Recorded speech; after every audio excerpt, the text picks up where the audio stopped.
Buhusan mo ng kondensada at gata ng niyog ang glutinous flour. Nako, magkakaroon ka ng masarap na buko pandan espasol. Kaya naman, samahan mo na akong magluto ng espasol with a twist. Bali ngayong araw nga po ay gagamit tayo ng 3 cups na glutinous rice flour. Ito po ay isasangag muna natin sa kawali, yung tipo bang parang nagluluto kayo ng pulburon. Isasangag-sangag natin hanggang sa bahagyang mag-brown itong ating glutinous rice flour. At pagkatapos po ng ilang minuto ay magbubukod po ako nitong kalahating cups ng glutinous flour. Bari pinatay ko po muna yung kalan dito. At ito naman po natira ay aking bubuhusan ng isang maliit na lata ng kondensada with buko pandan flavor. At ito, gata po ng niyog. So yan po yung ating hahaluin mabuti hanggang sa maging smooth itong ating mixture. Bali yung ating pong kumpletong sangkap ay ilalagay ko na lamang po sa ating comment section. At kapag ganito na pong nahalo na pong mabuti, ay naglagay po ako dyan ng 3 kutsarang asukal. At pinatakan ko na rin po ng buko pandan flavor para naman po medyo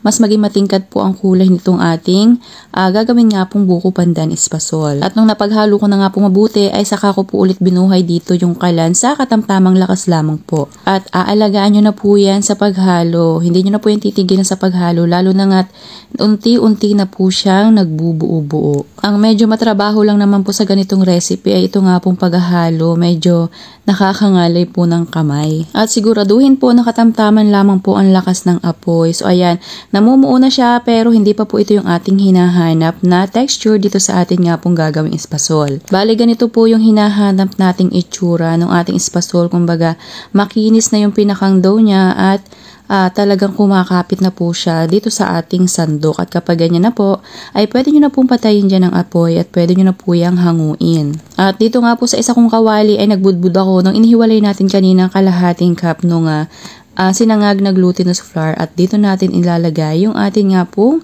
espasol. Diba? Alam nyo naman ang espasol ay meron ganitong powder sa pinakang ibabaw niya para naman hindi siya magdikit-dikit. So akin po yung finlaten at binudburan ko rin po yung ibabaw. At ikinalat ko na rin po siya para nga po makoat nitong pinakang glutinous powder itong ating buko pandan espasol. At akin na po yung hihiwain sa laki na aking gusto. Ito naman po ay pang merienda lang namin. Hindi ko po ito ibebenta. Actually po nakagawa na rin po ako nitong espasol nung mga nakaraang taon pa pero ubi flavor naman po yung ginawa ko. So ngayon nga po ay sinubukan ko naman itong buko pandan flavor dito sa ating espasol. Dati nga nakakatikim lang ako nito kapag yung alam niyo yun, kapag nag-uuwian yung mga katrabaho ko sa probinsya nila. Tapos sikat sa kanila itong espasol na yun ang ginagawa nilang pasalubong. At doon ko na nga nakilala ang espasol. At hindi ko rin naman akalain na ganito lang naman pala kadaling gumawa ng espasol. Kaya naman kung namimiss mo na rin kumain ng espasol,